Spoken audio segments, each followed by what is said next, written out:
Okay, so thank you very much for coming to the session. We'll be talking now about gender data. Just very briefly about me, so I'll be moderating the session. My name is Magali Martowicz. You will have noticed we have two Magalis on the panel, which is quite uncommon. I've been consulting for over 10 years in the field of human rights, and I've been advising some of you and some of your suppliers in the field on how to improve workers' lives, and provide them with decent jobs. And since I have the mic, I will take the opportunity to just announce that I will soon be joining Sedex as a full-time employee as head of audit quality starting in April. So for those of you who have questions or interest in this field, please come and talk to me. I'll be very happy to explain the plan. But we're here to talk more about gender equality, and we've just heard from the previous session about the importance of gathering relevant data to inform our business decision. But we haven't really talked about disaggregated data. We haven't talked about specific segment of data, and the one that are about the most vulnerable workers, or one category of vulnerable workers, and those are women. So when we think about the challenge that women face in supply chain, they are overrepresented in a few sectors. They are very prevalent in farming, agriculture, but also garment manufacturing, and in a few countries, they make up the vast majority of your workers. And they face specific challenges that are deeply rooted in our social norms, that make women the primary caregiver, the person who's in the household, shopping, cleaning, cooking, looking after the young and the elderly, and the social norms about, those stereotypes is very entrenched. That has a consequence of holding them back and not having the career they could hope, And then the last challenge, it's a fairly simplification, but the other challenge they face is indeed violence and sexual harassment, which is extremely prevalent in certain countries, in certain places. So how can we be aware of those challenges that women face? How can we collect and really listen to their voice and do something about this? So this session is really about that. We will have 3 panelists today talking about how we can address this challenge. First, you will hear from Magali Barraja from BSR, who has developed a framework to collect gender data, following by Rachel Berkelmans from DQS, who will be talking more about the specific role social audit has to do in collecting this data. And finally, from Lee Esterhuizen from NYDA. I should have said we had a slight change in the panel. Ben Gatland from Partner Africa had to pull out, so Lee kindly accepted to step in at the last minute. Thank you. Lee Esterhuizen from NYDA will talk about diagnostic tool for detecting those challenges for the most vulnerable. So after the presentation, we will have a short Q&A session, as for the other sessions. Please do use the, what is it called? The live questioning iPad thing, if you are interested, and we'll be responding them. So, Magali, please.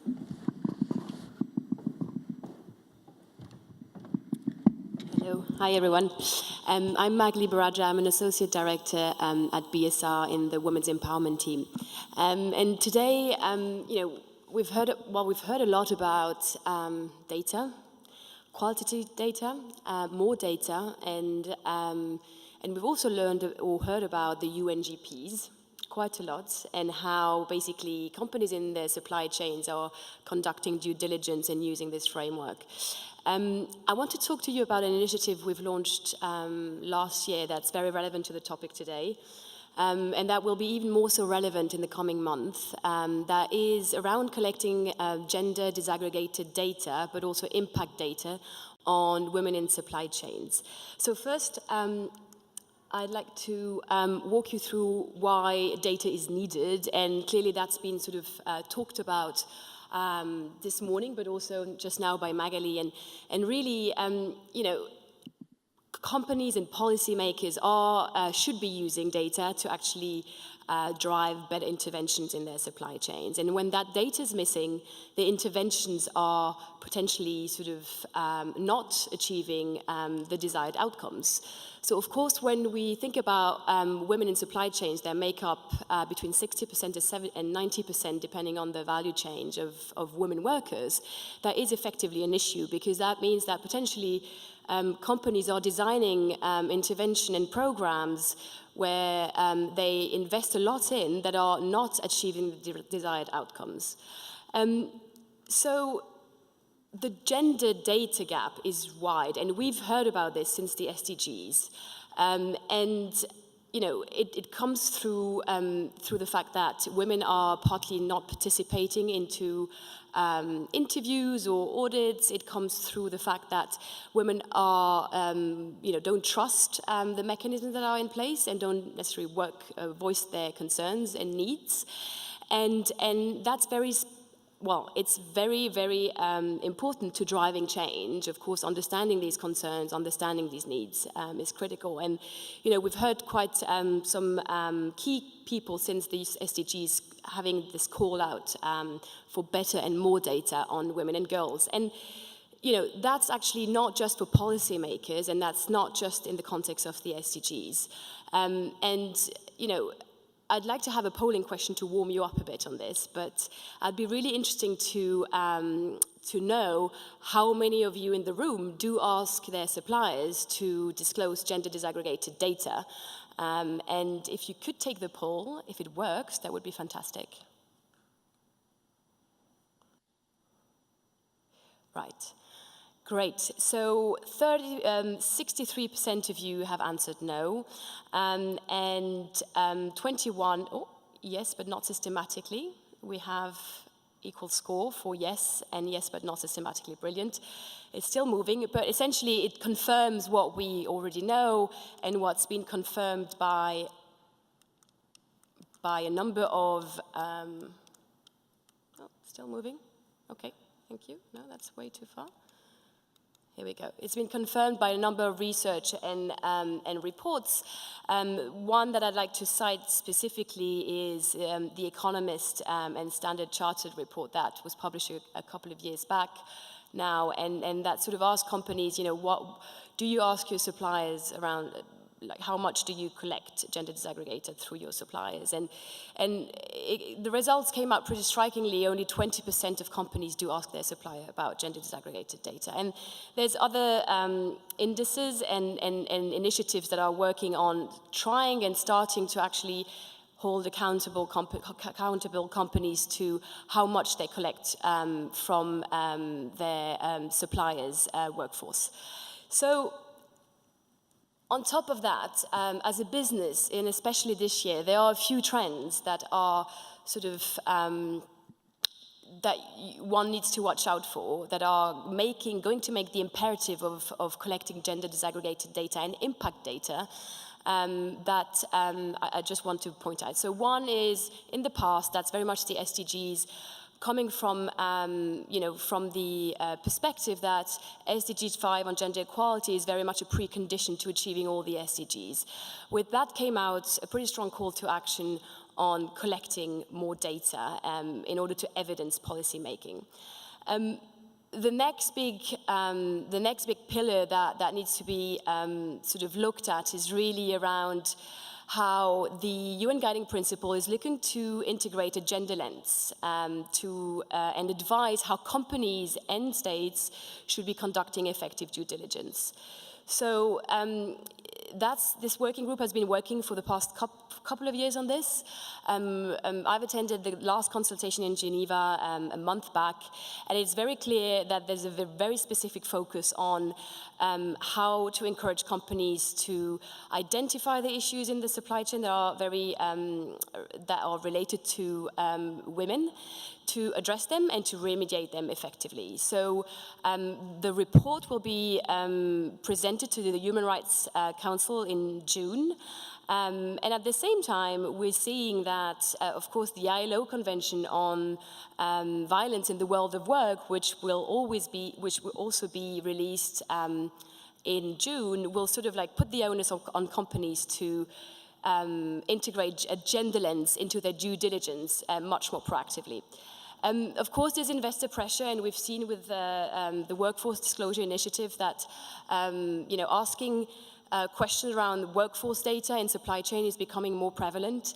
There is the business need, of course, that I mentioned before, and that's very much around you need to know what you're trying to address before you design a program, to design an intervention.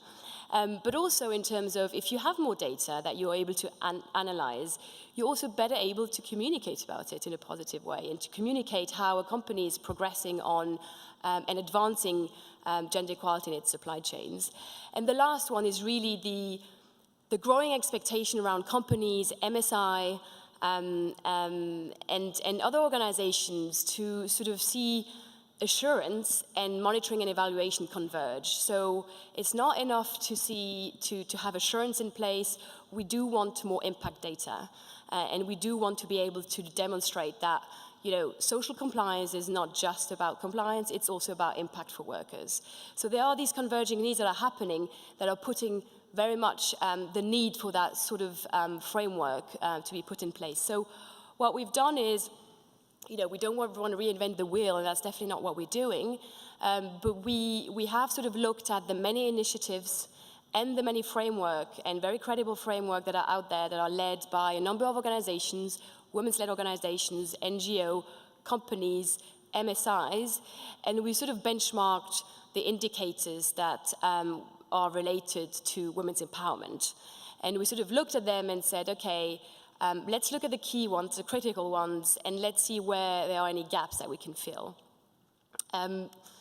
What we came up with is very much, and that stemmed very much from the idea that whilst there are a number of indicators out there, there is no credible guidance to companies and very specific guidance to companies on what are the key indicators that you should measure if you want to be able to identify and the issues in your supply chain and sort of like track progress over time. And what we aim to do with this framework is really to think both meeting the need for having a framework that's credible, so that covers from a women's empowerment perspective and gender equality perspective the essential indicators. So we want to hit that, but we also want to keep in mind that the framework is only going to be as good as it is implemented by companies. So we also want to keep a practical mind when actually looking and identifying and refining these indicators to make sure that the practical implication of such a framework are integrated into our thinking in designing and refining it. So before I move on, I just want to say that, of course, this framework is only possible through the CNA Foundation, who's been a pioneer in sort of helping us fund this. We have gathered a number of credible organizations around us to help us develop the framework, but also sort of conduct consultations with us. So the IACL Alliance is sort of key in terms of addressing and sort of talking about this framework to the MSIs that are, of course, influencing what's happening in supply chains. The Ethical Trading Initiative, UN Women, are also critical partners. And Fairware Foundation has volunteered to pilot the framework and sort of so that we can feed into the final framework any indication and any sort of insights on practical implementation. So without further ado, I'd just like to touch upon what the framework entails. Excuse me. So there are two broad family of indicators that we're considering at the moment. One is around what we call management systems indicators, and these effectively are the ones that are sort of good to keep in mind when striking up a conversation with your suppliers around why gender equality is actually critical, not just for you, but also for them in terms of how they manage their workplace. And these are related to workforce profile, but also business performance indicators such as absenteeism, turnover, productivity, etc. So the second lot is really around how to measure impact, and that's what we call the impact indicators. And we'll see how many levels they entail and why we went to that level of detail and what's our thinking behind it. So as I said, the management systems indicator are composed mainly of workforce profile and business performance indicators. So the idea here is really to sort of top level, high level, make sure that when looking and when sort of identifying these indicators, when collecting these indicators, one, with, of course, support in terms of how you should analyze these indicators, should be able to potentially identify some structural gender discrimination issues. And when I say gender discrimination, I also mean multiple layers of discrimination. So, because of course, women are disproportionately impacted by what's happening in supply chains, but women are also suffering of multiple layers of discrimination because of their ethnical background or their religious identity, for instance. So these are what we consider the gender-sensitive management systems indicators in the jargon, because they actually provide the supplier with the opportunity to sort of take a holistic look at, is my business suffering from women-related absenteeism? And if that's the case, why is that? And then of course there's another level of digging deeper into some of these issues to identify what the root causes are. So that's the sort of first level of indicators. And of course, all of these indicators cannot be looked at in silo. All these indicators together will provide you with a picture, with an analysis, with a story that still needs to be sort of fleshed out. But actually, we'll see how they do correlate and how they cross-check each other. The impact indicators are designed to kind of follow a twofold matrix. One of them is designed to sort of two entry points, really. So one of them is what we would call roughly the sort of enablers of women's empowerment. So, you've seen these sort of categories.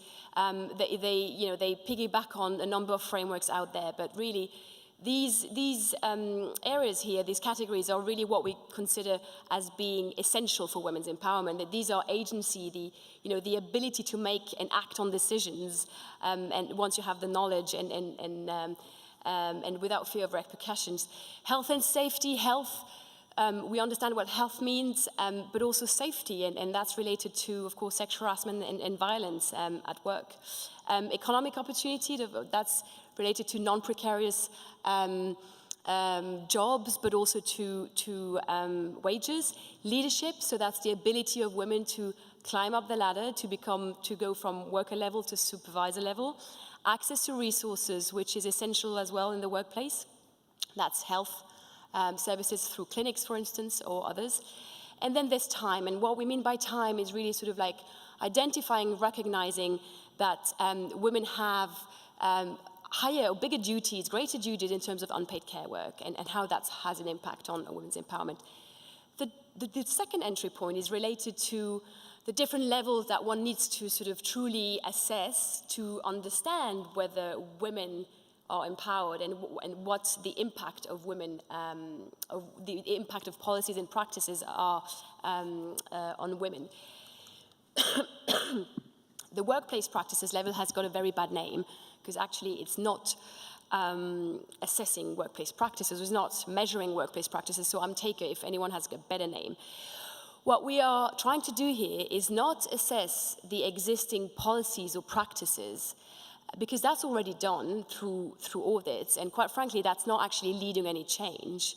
What we're trying to do here is really to assess whether the practices in place are having the desired effect on workers. So typically, we won't be assessing, for instance, whether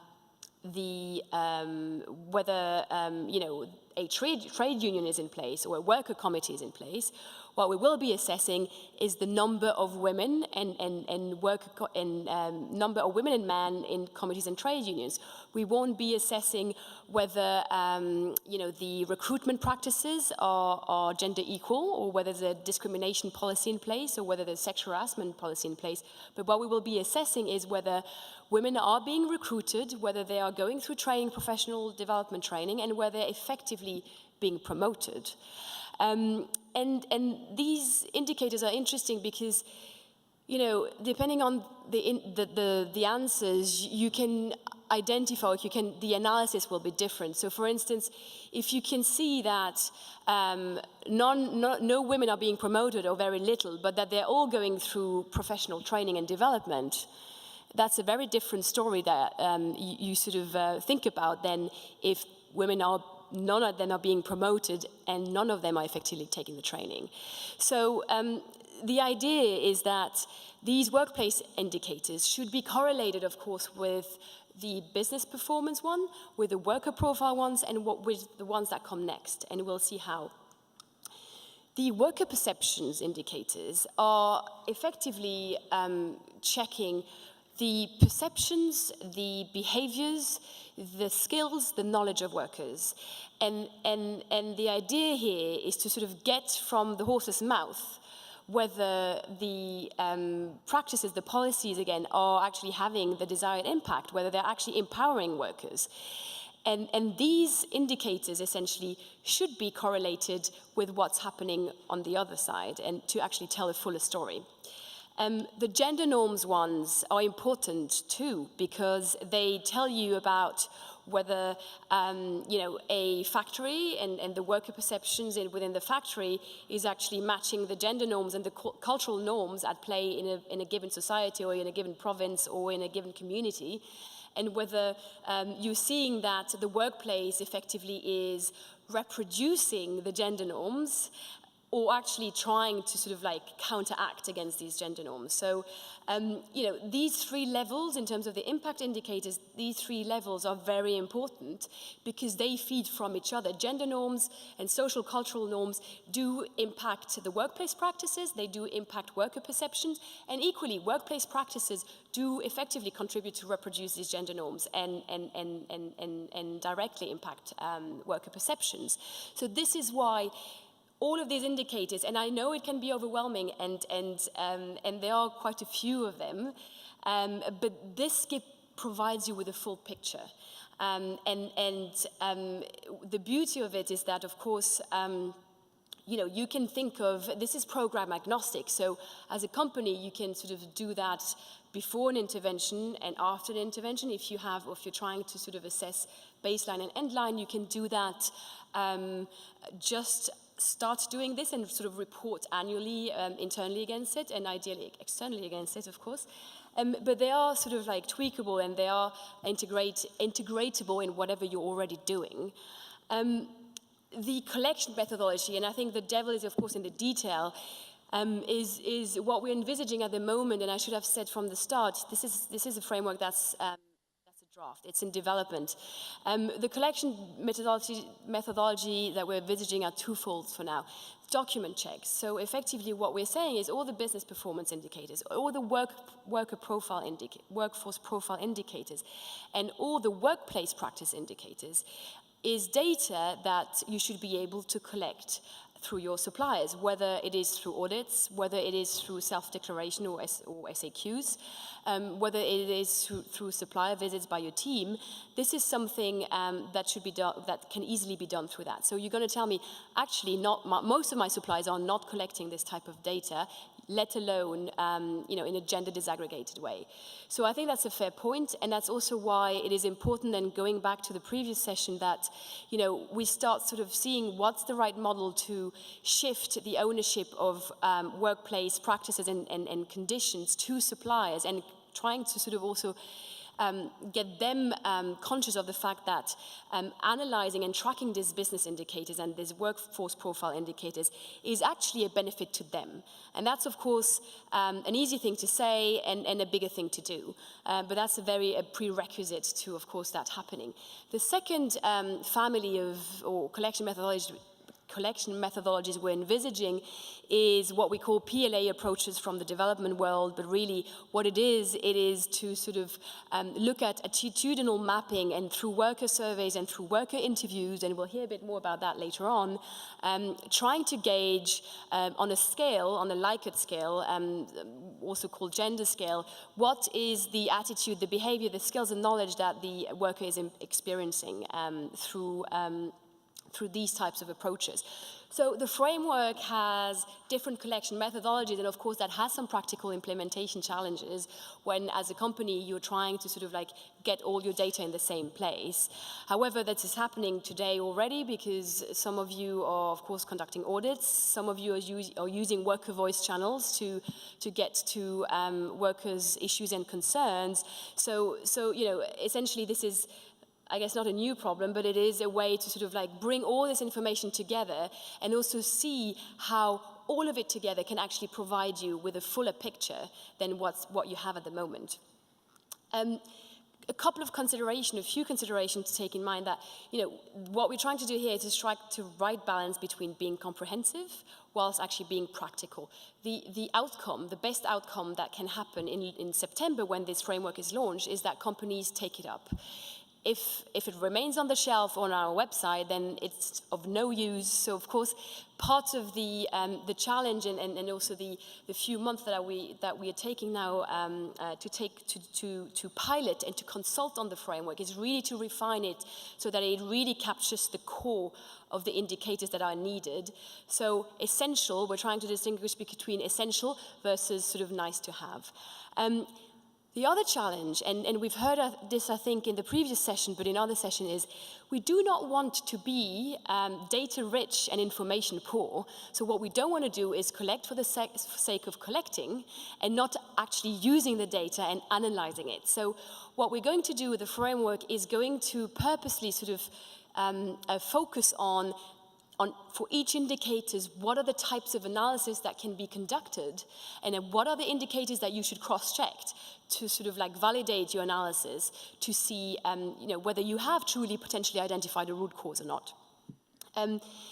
Again, the indicators should not be looked at in silo. They tell a picture, they tell a story that needs to be validated. They are a way to conduct some due diligence.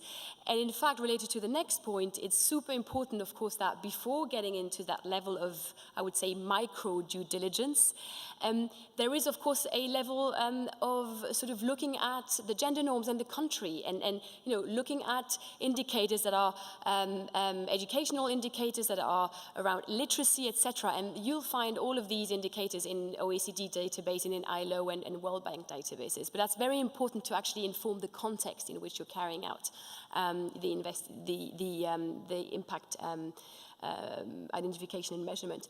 And then lastly, we want to link indicators to good practice. Whilst the framework is not looking at good practice, what it's actually looking at, what is the outcome that we're seeking, and are we achieving the outcome with what is being put in place? We do want to, of course, make sure that if one identifies an issue, that, you know, companies and others actually do know how to sort of like act upon it. So we will try to link each indicators to good practice that can be implemented. Lastly, just so you get a sense of the timeline for the framework, and especially if you want to be involved, at the moment, this is really the first draft. And what we are looking for is for companies that are happy to work with us to pilot the framework. That essentially means integrating some of these indicators in their current practices and sort of like feeding back on feasibility, practicality, quality of data, etc., etc. We are also conducting, Fair Web Foundation is conducting some pilots which are aiming to achieve the same objective. And we are also running multi-stakeholder consultations. We ran one last week at with the Ethical Trading Initiative here in London. We're running one in our offices in New York, beginning of April, and we are running one with the UN Global Compact in Bangladesh on April 10th. And we're very keen to sort of hear from any of you, whether you're companies, MSIs, NGOs, to sort of say, what are we missing? How can we fine-tune the framework? What are the key concepts? What are the key analysis that we need to sort of take into account when refining the framework? And you know, just having a conversation about the challenges that you may actually face when trying to implement the framework would be super useful at this stage as well. And finally, you know, the launch of the framework will happen, fingers crossed, in September, and sort of coincidentally, it really works well with the UNGPs launching their guidance and recommendation on how to integrate a gender lens into these principles. And we hope that, you know, to a certain extent, this sort of is a good way to sort of translate or implement this guidance into effective action. And yeah, please do get in touch if you're interested to learn more. So the framework at the moment is a massive Excel spreadsheet. It's got a lot of content, lots more than I've showed on the slide. Happy to send you a copy. Happy to hear your feedback and your thoughts, and happy to sort of work with you on this. So thank you. Thank you very much, Magali. Just one point of clarification before we move on to Rachel. When the framework is launched in September, it will be open to any company? Yeah, of course. That's the idea. Great. Just wanted to check. So thank you. I think, you know, fantastic. I'm very much looking forward, as I'm sure everyone in the room is, to really see it launched and start deliver on that. So you will have seen so that Magali presented one slide where we talked about the collection methods, and of course social audits have a role to play in helping collect gender data, and we'll be now hearing from Rachel, who represent the social auditing world in terms of what you are doing to help with this data collection. Yeah? Absolutely, thank you. So, hi everybody. So, who doesn't know me, my name is Rachel Berkelmans. I hope this works. Oh, perfect. So I work for DQS. We are a global auditing company with headquarters in Frankfurt am Main in Germany. And I'm here today just to share with you guys what we're doing about gender, because, you know, as you've heard before, it's a pretty big issue that I'm pretty stoked it's actually getting the mainstream attention that it deserves. So I just want to share a few things with you all today about what we as an auditing company are actually doing in the world of social auditing. So I just thought I'd actually build on what Magali's been talking about. So I'm not sure how many of you guys have actually seen the guidance that was released last year in September, but there was for me, a very startling number that was released there, and please correct me if I'm wrong about this. So BSR was able to assess tens of thousands of social auditing reports. And of the nonconformities that were actually detected and registered, only 0.4, that's 0.4% of thousands of nonconformities were gender-related. I knew the number would be low, but I was genuinely shocked how low it actually was. So we at DQS were curious about how it was actually looking with our social auditing and our social reports. Honestly, the number was only marginally higher. It was still very low. So what does this actually tell us? It doesn't indicate anything positive in my point of view. I mean, we are seeing on a daily basis that there is more things coming out in the news and more things coming out I'm hearing from colleagues, I'm hearing from auditors themselves who are there auditing. I'm hearing this from customers of ours that there's just so many horror stories coming out, so how can it be that only 0.4% of thousands of reports are only showing these nonconformities? There's something wrong with how we're doing this right now. So the question we ask ourselves is, there's a problem. what are we going to do about it? What research have we actually conducted to confirm this? So around this time last year, we decided to speak with these customers, speak with these auditors, and figure out how do we stand and what do we understand about this. And the conclusion was that there is a very significant risk that auditors are not detecting these gender-related nonconformities. And this is for two reasons.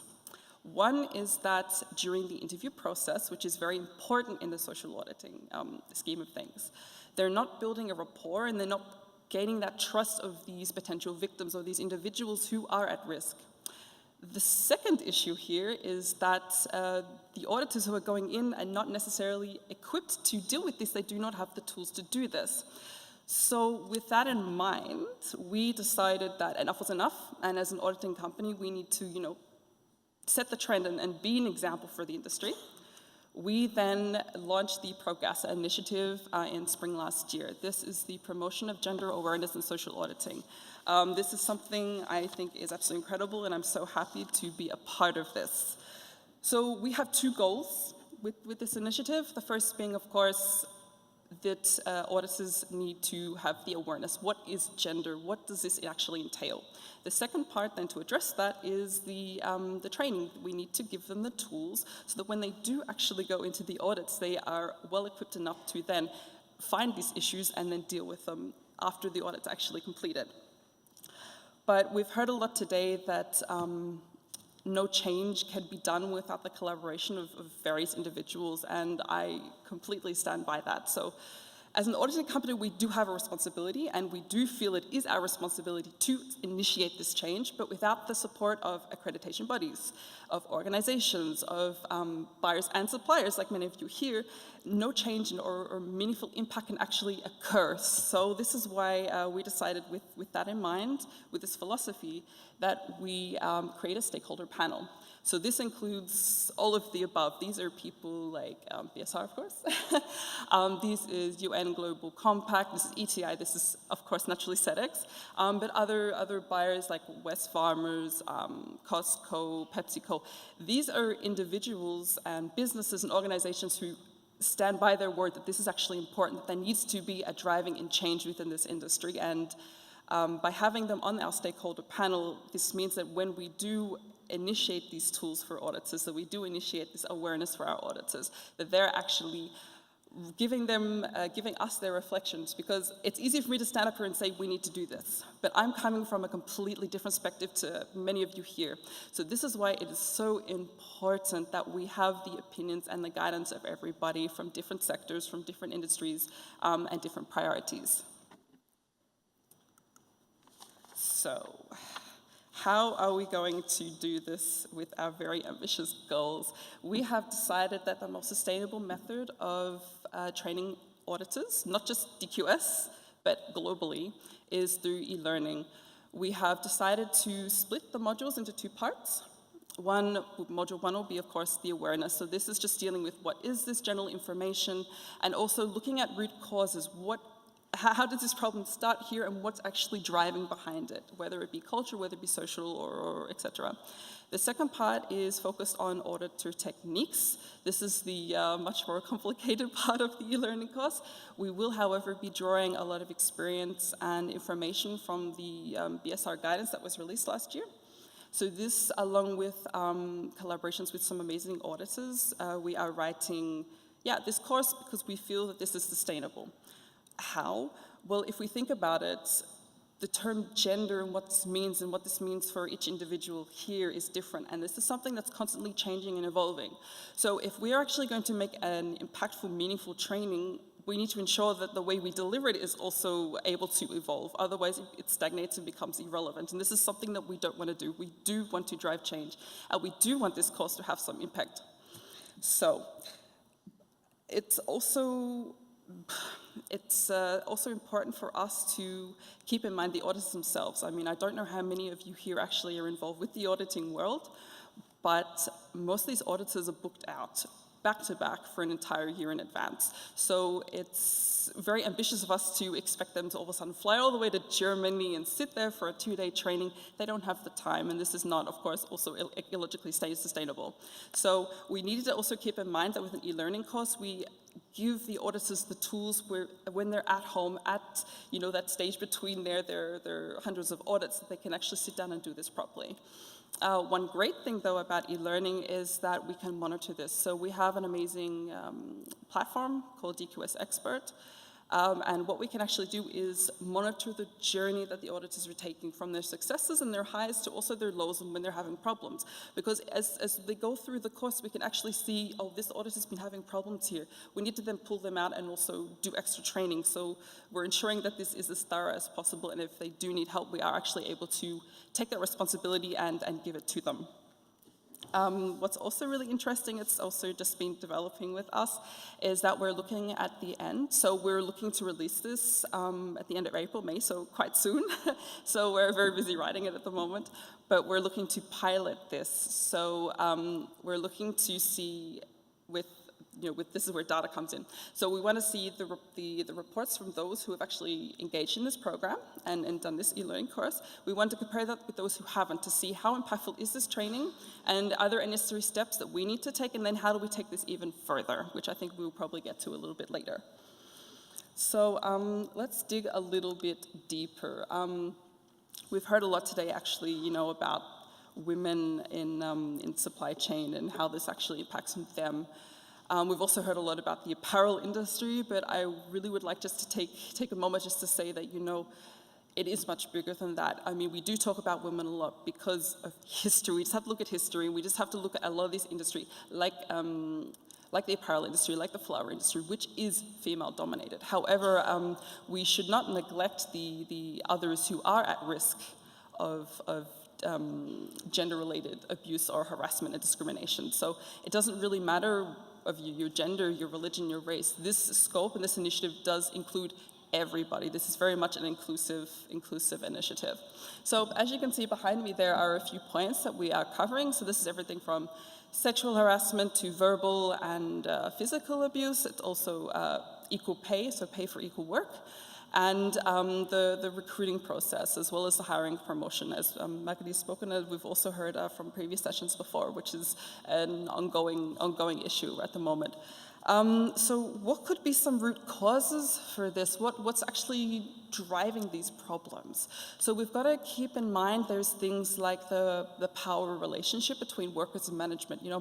In some countries, in some industries, it's obscene how much power a manager or a supervisor has over their employees, that they're for 10, 15 hours a day or even longer, they have this ridiculous power, and it's scary for them. So when we're looking at this kind of power struggle, you have to go one step further and think, okay, a lot of these people that are victims of this kind of discrimination, they're internalizing this behavior. By internalizing this behavior, why? Because they don't feel they can speak up. They're scared of job loss. They're scared that they're going to lose income. There's also the social and cultural aspects of this. Maybe by speaking up and making a problem and becoming a troublemaker, that there's going to be a stigma attached to them, and it's just not said or done in their communities. So with keeping this in mind, these are some of the root causes, naturally not all of them, but these are some of the key aspects that we have seen and we have heard of.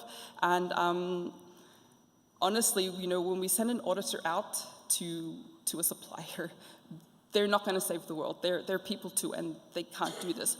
What we can expect is an auditor to go to an audit and see the systemic aspects and the risk factors. When we train them properly enough, we can expect this from them. So when you do get these audit reports at the end, you will know that the report is actually containing this sensitive information that you do need to then make your business decisions or your decisions about where you want to go from here. Rachel, just conscious of time, if we can. Yeah, no, I'm almost done. So that's probably a good time to then wrap it up. So, as I said before, this is something I'm so happy that this is actually being spoken about, and this is something also very dear and near to me. So, for those of you who also feel the same way, that you feel that you want to be involved, Feel free to come and chat to me afterwards. This, as I said, is not just about me telling everyone what to do. This is really a joint effort, and this is something that I think everybody should be a part of. So if you feel like this is important for you too, please feel free to come and chat to me afterwards. And yeah, I hope I could give you all a bit of an insight about how this could actually affect the social auditing industry. Thank you. Thank you. Great. Thank you so much. Great. I think, yeah, everyone agrees that social auditings, the work you're doing on training auditors is crucial, not to detect more issues related with, for women. So just conscious of time, so we'll be quickly listening now to Lee from NYDA.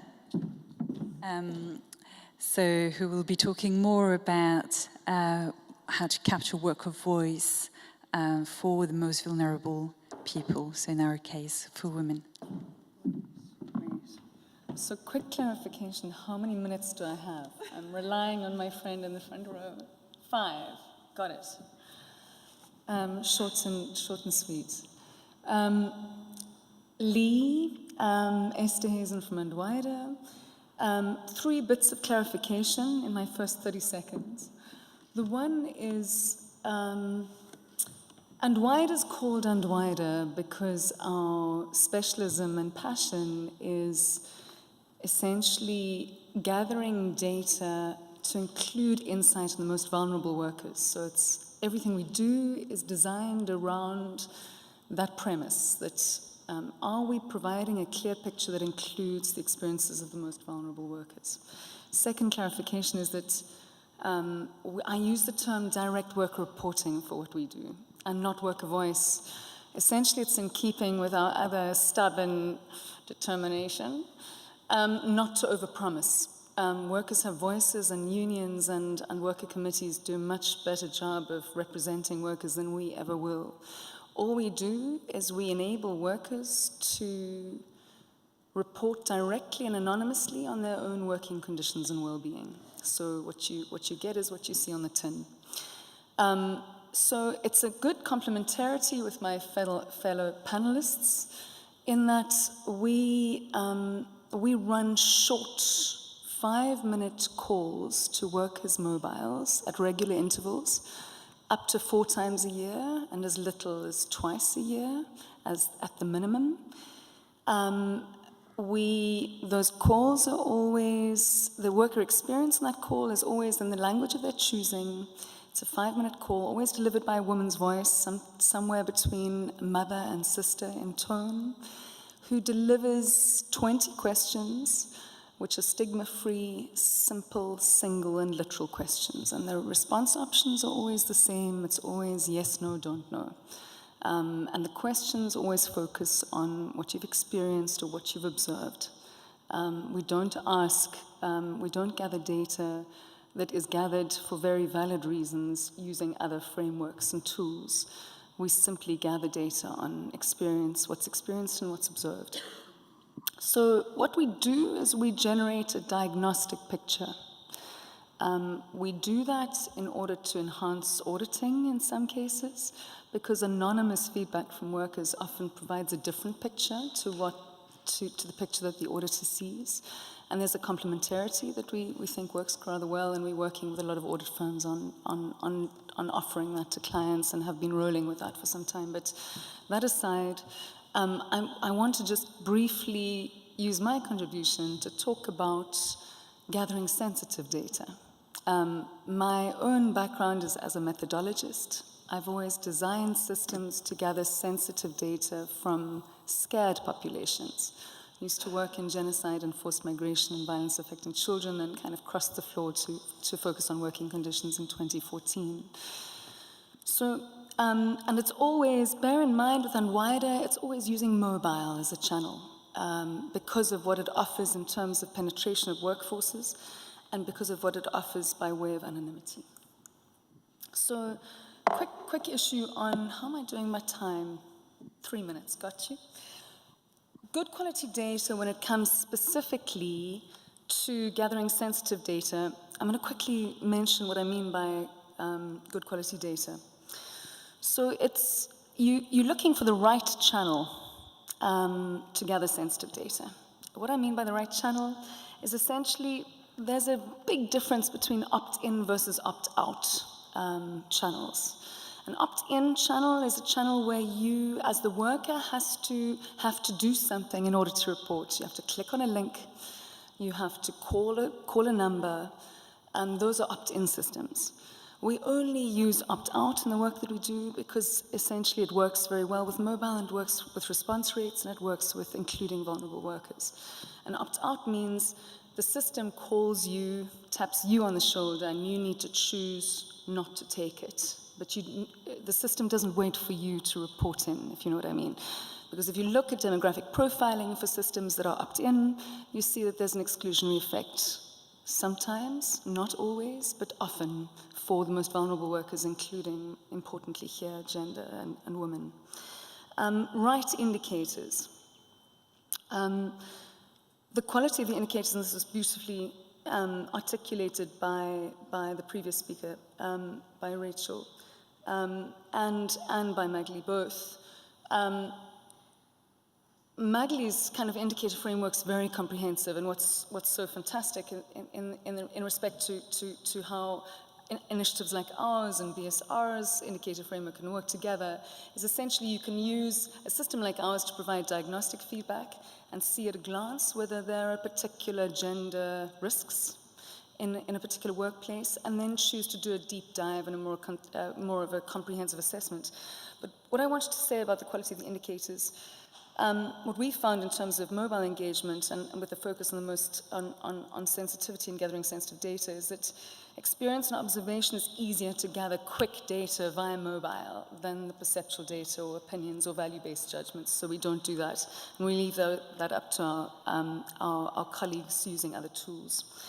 When it comes to right questions for good quality data, this is really important. There's certain questions that, when you gather sensitive data, shouldn't be asked at all.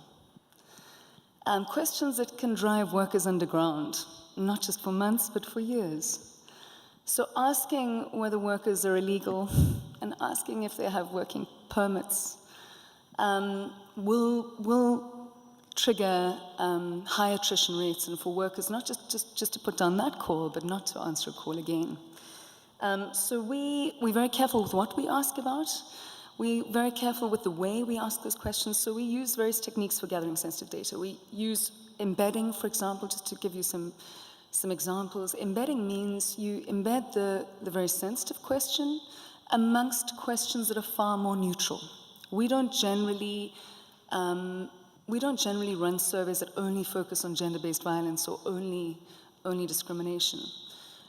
We ask questions about discrimination, questions about gender-based violence and other forms of violence in every survey we run.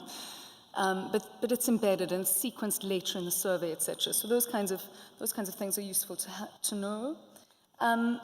Also, sequencing positive questions. Interesting part about gathering sensitive data is you'd assume that you have to ask your respondents about a whole lot of difficult stuff all the time, and that actually doesn't work very well. It's more about asking the positive question and then counting the no's, counting the negative responses. So you always aim for a stigma-free experience for the user, and you get much better quality data. In terms of quality response options, again, talking to the good data quality story with sensitive data, is when you're dealing with mobile engagement, not in other settings, of course, we have to use 3 value options of yes, no, don't know. You can't ask a worker with noise in the background who's scared and under huge pressure to use a Likert scale of strongly agree, agree, indifferent, etc. It doesn't work. I mean, you and I can do that face to face, and other channels works beautifully, but not on mobile engagement. So those kinds of things are very important. Sadly, I'm going to touch on trust, and then I promise I'll keep quiet and step away. But trust in our work is absolutely central, and that's why I'm in this game. It's no mystery why I worked previously in genocide and forced migration and have now moved into this area, because trust Building trust and having scalable methods for building trust amongst workers is absolutely primary. Because why? Because you can't otherwise guarantee a clear picture for your clients or for the employers of what's really going on. How do you generate trust, and how do you ensure that you're gathering data that's valid and reliable, in other words, that's accurate, where workers have not just picked up the call but been honest on those calls? Well, firstly, you ensure that workers are well prepared for the calls. They have the information needed. They know that they're protected, and they've seen how they're protected. Don't talk about anonymity, demonstrate it. They know what material benefit they get from participating. They see what impact their own data has, because there's a built-in default feedback loop that just ticks over on its own and keeps feeding back to workers the results and what intentions there are in doing something about them. And consistent contact. You know, when you engage with sensitive populations and workforces, and especially for the most vulnerable workers, they'll start to trust you, but then you can't disappear. You have to keep saying, I'm still here, I'm still listening. So consistent contact is also such a key issue when it comes to not just building trust, but holding on to it and showing that you deserve it. So those were just a few little bits from the work we do. Sorry, didn't get to talk about all of it, but respect to my fellow panelists, and lovely to get to talk to all of you. Thank you. Great, thank you, Lee. Thank you so much. Sorry for the time management. So we do have a couple of, no, we do not have more minutes, so I'm being told. So thank you very much for the presentation. I think it was very insightful, and I personally look very much forward to seeing all of this work, implemented and delivering data on women challenges. Thank you very much for the assistance. Thank you.